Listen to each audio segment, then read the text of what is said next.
시편 119편 113절에서 128절까지 말씀을 살펴보도록 하겠습니다. 시인은 심판의 기준이 되는 말씀에 대한 경외와 사랑의 열정을 토로하며 말씀의 공의를 행하는 자로서 교만한 자들을 향해 하나님께서 일하실 때가 되었다고 과감하게 하나님께 촉구합니다. 113절에서 120절은 사맥, 하나님의 법과 심판의 두려움입니다. 사맥으로 시작하는 첫 마디는 두 마음을 품은 자들입니다. 시인은 반어적 대국법을 사용하여 내가 두 마음을 품는 자들을 미워하고 주의 법을 사랑하나이다 라고 고백합니다. 두 마음을 품다라는 것은 둘로 분열된 또는 두 마음을 품은 이라고 한 뜻으로 한쪽으로는 하나님의 말씀을 다른 한쪽으로는 세상의 우상이나 허탄한 것들을 신뢰하는 것을 가리킵니다. 시인은 하나님의 법을 사랑하는 자로 두로 갈라진 이중적인 마음을 품지 않고 한결같은 마음으로 주의 법을 사랑하며 하나님에 대한 충성심을 보입니다. 말씀에 대한 사랑의 고백은 하나님에 대한 직접적 고백으로 이어져 하나님을 향해 주는 나의 은신처시며 나의 방패라고 고백합니다. 은신처와 방패는 공격을 위한 것이 아니라 보호나 방어를 위한 장소입니다. 두 마음을 미워한다 해도 하나님을 은신처로 삼을 뿐 아니라 그들을 먼저 공격하지 않습니다. 시인은 내가 주의 말씀을 바라나이다 라고 고백합니다. 바라나이다 라는 것은 기다리다, 희망하다 라고 하는 의미로 말씀에 대한 시인의 신뢰와 말씀의 소망을 두고 그 말씀의 실행을 인내로 기다리는 시인의 태도를 가리킵니다. 고난의 상황 가운데서도 시인의 희망은 말씀입니다. 하나님의 보호와 지키시는 은혜가 하나님의 말씀을 통해 온다는 것을 믿고 경험했기 때문입니다. 시인은 두 마음을 품는 자들을 행악자들과 동일시하며 하나님께서 자신과 함께 하실 줄을 믿고 담대하게 악한 자들에게 떠나라라고 경고합니다. 나는 내 하나님의 계명을 지키겠다라고 선포합니다.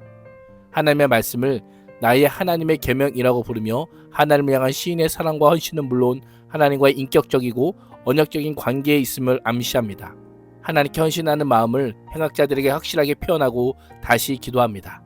16절과 17절의 핵심은 나를 붙드소서입니다. 무엇인가에 붙들리고 매인 삶은 자유를 잃고 생각과 행동에 제약이 있어 답답하게 느껴질 수 있습니다. 그러나 시인은 나를 붙드소서라고 고백합니다. 왜 그럴까요?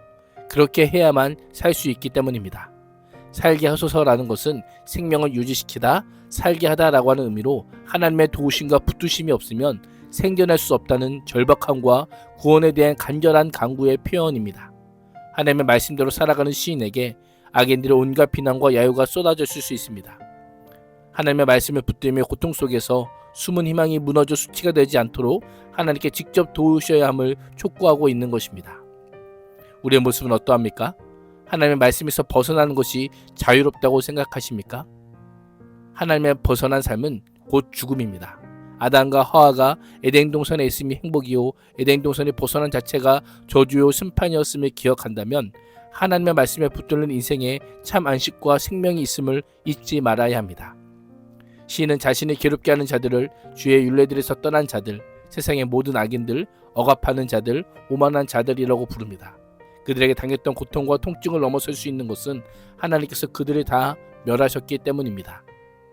시인은 하나님을 온전히 신뢰하지 않으면서 한편으로는 하나님께 아뢰며 한편으로는 자신들의 인간적인 방책을 강구하여 해결하는 모든 시도들을 속임이라고 부르며 그 결과 아무런 소득이 없는 허무함이다 라고 고백하고 있습니다.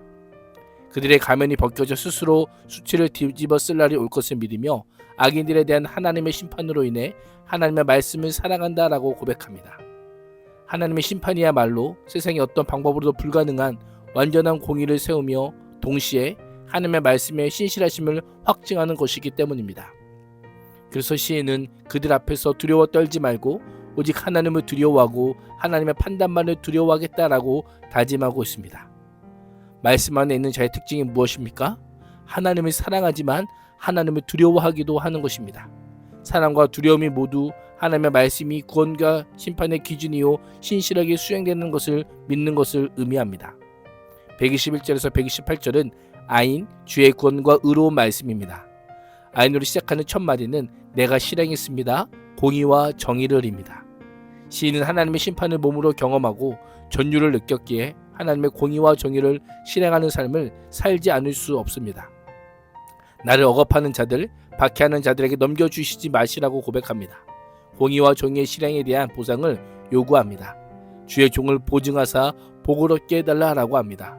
보증하다라는 것은 피해를 입을지라도 꼭 책임을 져야 하는 법적인 의무를 지게 되는 것 또는 인격을 걸고 보장함을 의미합니다. 시인은 자신이 종이라고 하며 자신이 하나님의 소유임과 하나님의 뜻에 복종하는 자임을 강조합니다. 고대 근동에서 종은 주인에게 충성과 순종을 다하지만 주인은 종의 생활을 책임지며 그에 대해 보호와 원조를 베풀어야 했습니다. 시인은 주인과 종의 비유를 통해 하나님께서 반드시 자신을 책임져 주셔야 함을 고백합니다. 나아가 교만한 자들이 나를 박해하지 못하도록 해달라고 간구합니다. 123절의 시인은 하나님께 도움을 청함과 동시에 지친 자신을 숨기지 않고 드러냅니다. 하나님의 구원을 열망하는 것도 주의 의로운 말씀의 약속을 기다리는 것도 지쳤습니다. 혼자의 힘으로는 이 세상을 역전시킬 도리가 없습니다. 다만 하나님을 의지하여 버티고 버틸 뿐입니다. 잘 견딜 수 있고 타협하지 않을 수 있도록 주님의 인자하심으로 자신을 맞아주시고 이 상황을 바르게 볼 수 있도록 주께서 말씀을 통해 가르치시고 깨우치시고 마침내 일어나 이 모든 상황을 직접 통제하여 주시기를 간구합니다. 그래서 지금은 여호와께서 일하실 때니이다라고 선포하고 있는 것입니다. 시인이 바라는 것은 무엇입니까? 고난에서의 회복보다 하나님입니다. 하나님과 하나님의 말씀입니다. 주님과의 관계의 회복이 시인의 바람입니다. 그래서 시인은 그러므로 내가 주의 계명들을 근곧 순궁보다 더 사랑하나이다. 그러므로 내가 범사의 모든 주의 법들을 바르게 여기고 모든 거짓 행위를 미워하나이다 라고 고백하는 것입니다. 오늘 하루도 여호와만이 우리의 은친셔시오 방패임을 믿음으로 고백하며 오직 주의 법을 사랑하고 주의 종으로 순종할 뿐입니다 라고 하는 믿음의 고백으로 살아갈 수 있기를 주님의 이름으로 축복합니다. 기도하겠습니다. 하나님, 하나님의 말씀을 묵상하고 기도하는 바로 지금 이 시간 두 마음을 품지 않고 일심으로 하나님의 말씀을 지키고 사랑하는 삶을 살아갈 수 있도록 붙들어 주옵소서. 예수님의 이름으로 기도합니다. 아멘.